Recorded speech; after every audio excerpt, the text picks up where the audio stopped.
नमस्कार, आप सभी लोगों का स्वागत है हमारे आज के खास प्रोग्राम में। प्रिय दर्शकों, आज के इस वीडियो के माध्यम से हम लोग चर्चा करेंगे कुंभ लगन में बाधक, कारक व मारक ग्रहों के बारे में। कौन सा ग्रह आपके लिए शुभ फल देने वाला होगा, कौन सा ग्रह बाधक होगा जो हर कार्य में बाधाएं उत्पन्न करता है। जिस ग्रह की दशा मिल जाए तो हर कार्य में बाधाएं आती हैं। और कौन सा ग्रह आपके लिए मारक सिद्ध हो सकता है, परेशानी, मृत्यु तुल्य कष्ट देने वाला होता है।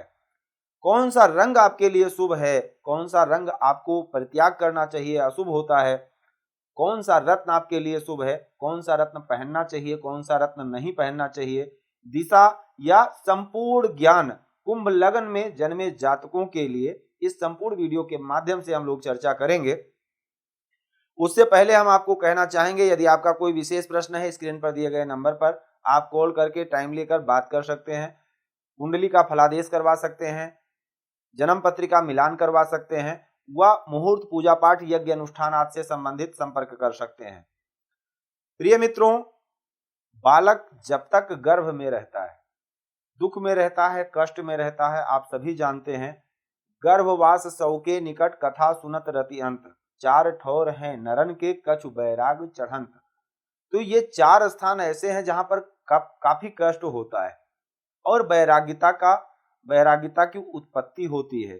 यानी गर्भवास में जातक, बालक काफी कष्ट में रहता है। वो समय, वो घड़ी उसके लिए सबसे शुभ होती है, वो लग्न सबसे शुभ होता है जिसमें उस संकट से जातक बाहर निकलता है, यानी जन्म होता है। जब बच्चे का जन्म होता है उस समय का जो लग्न होता है वो विशेष होता है उसके लिए, क्योंकि उस लग्न में वो उस कष्ट से बाहर निकला है। वो नक्षत्र उसके लिए शुभ होता है, वो योग, कर्ण, वार, तिथि, मंथ सब कुछ। इसलिए लग्न को विशेष माना गया है।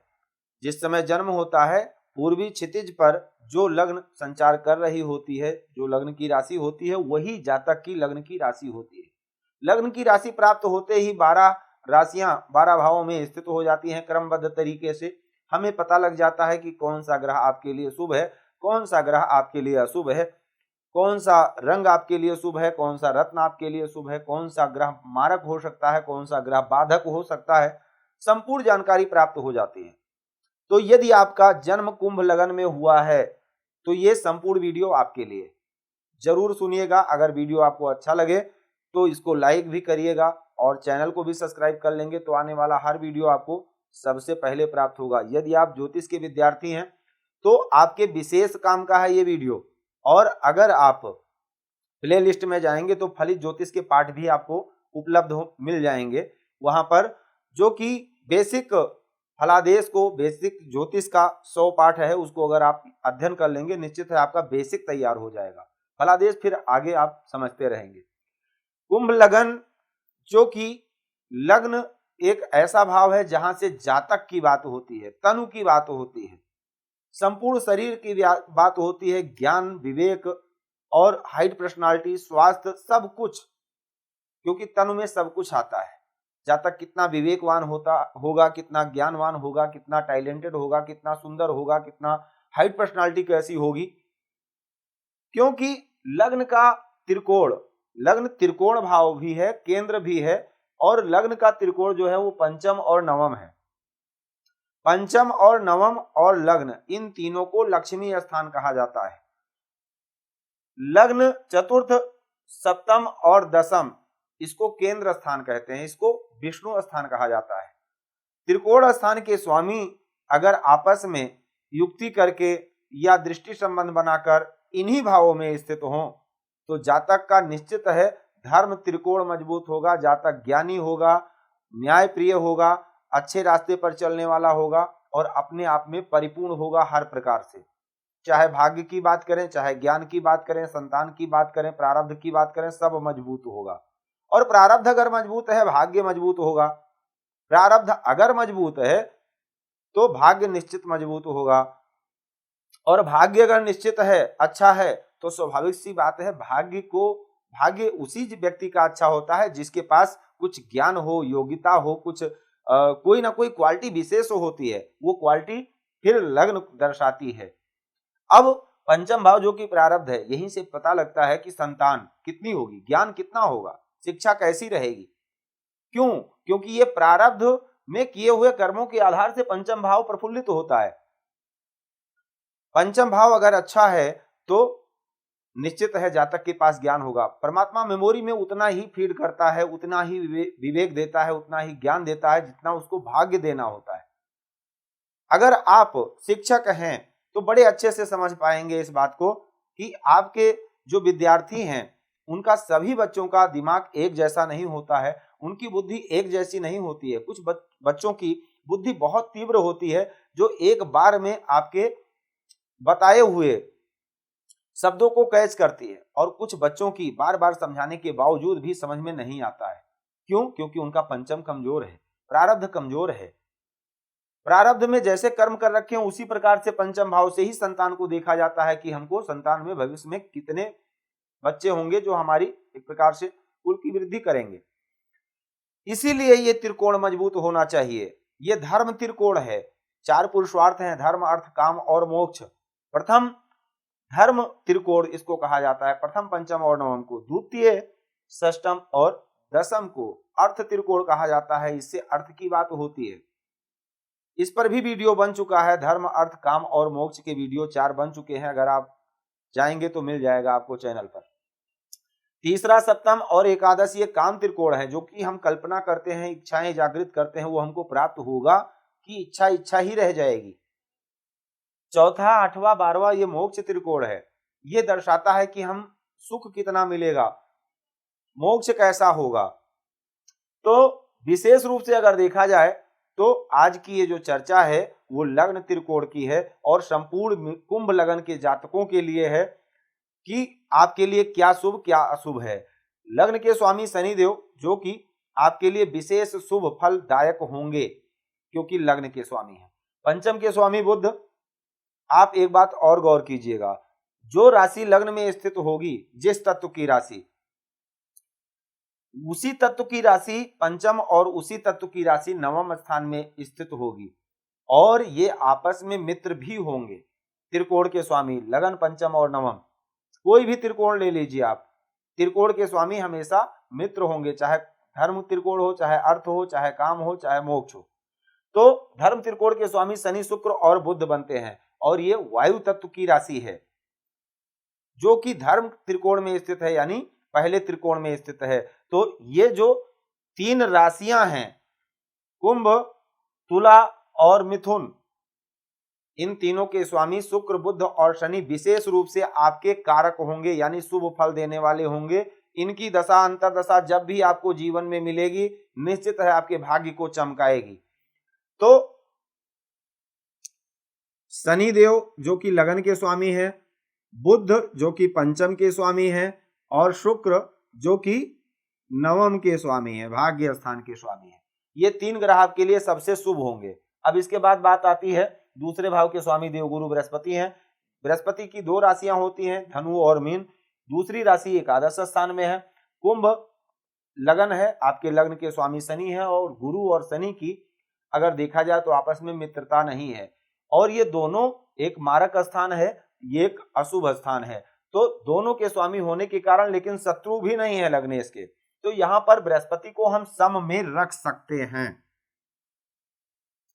गुरु सम होंगे। अगर किसी अशुभ ग्रह की दशा मिली, खराब स्थान के स्वामी की दशा मिली और बृहस्पति की अंतर दशा मिल गई तो खराब, या गुरु की दशा में अशुभ स्थान के स्वामी की दशा मिली तो खराब, या योगकारी ग्रह की दशा मिल गई और गुरु की अंतर दशा है तो विशेष खराब नहीं होगा।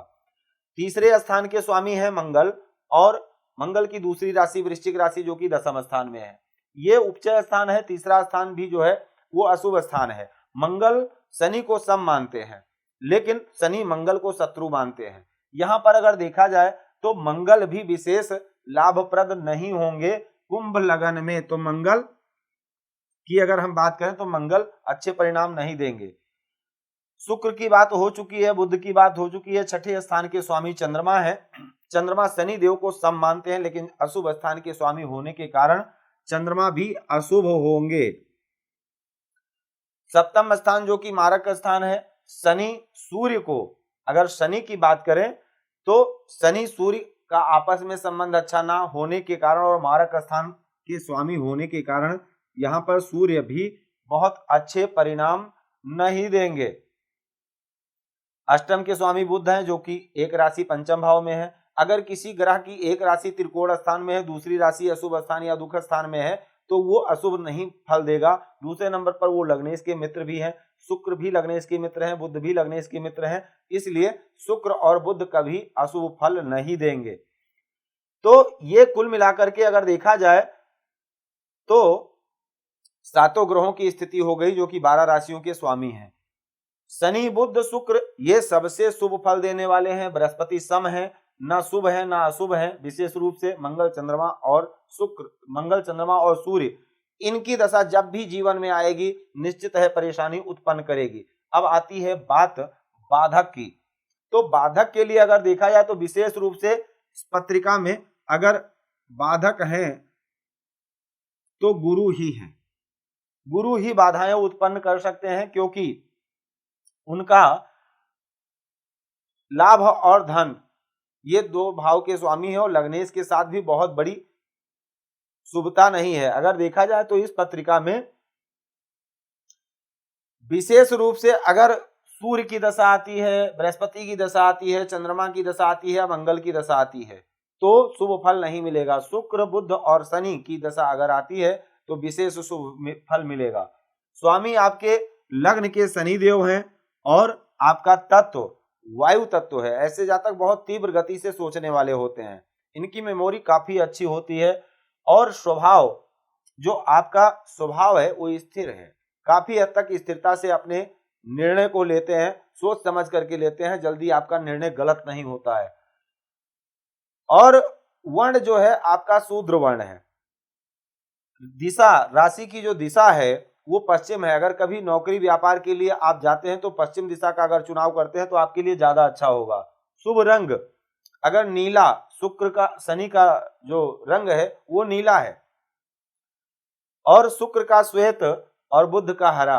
व्यापार स्थल में कपड़े का रंग, घर का मकान का कलर, गाड़ी का कलर, अगर इनमें से कोई चुनाव करते हैं तो आपके लिए ज्यादा अच्छा रहेगा, वो लाभप्रद रहेगा। वहीं पर आपको लाल पीला और लाल पीले का बिल्कुल त्याग करना है, ये आपके लिए शुभ नहीं है। शुभ रत्न की अगर हम बात करें तो लग्नेश का रत्न पहन सकते हैं, बुध का रत्न पहन सकते हैं, शुक्र का रत्न पहन सकते हैं। शर्त यही है ये तीनों ग्रह केंद्र या त्रिकोण में स्थित हो तभी पहनना है। अशुभ रत्न की बात करें तो आपको मोती नहीं पहनना है, पुखराज नहीं पहनना है, मूंगा नहीं पहनना है।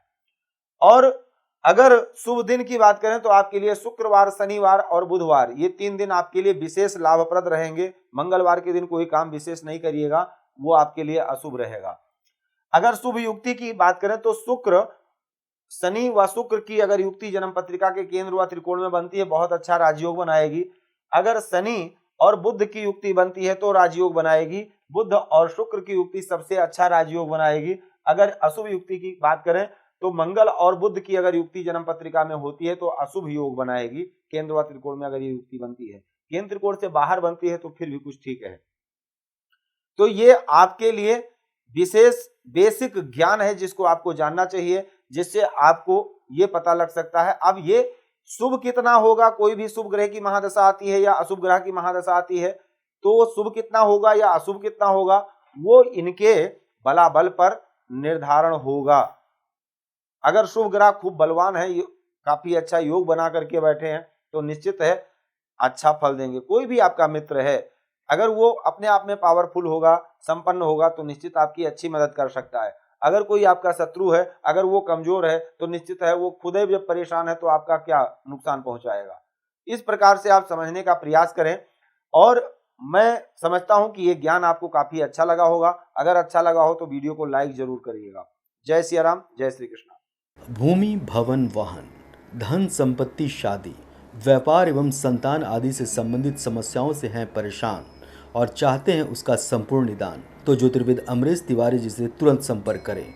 हमारे संपर्क सूत्र हैं 9718504998। हमारे यहाँ वैदिक ब्राह्मणों के द्वारा सभी प्रकार के पूजा पाठ, कर्मकांड, यज्ञ अनुष्ठान, विवाह गृह कलेश, काल सर्प दोष व नवग्रहों की पूजा आदि कराई जाती है। हमारे यहाँ सभी प्रकार के यंत्र, राशि रत्न, कवच, जन्मपत्री एवं रुद्राक्ष सिद्ध किए जाते हैं।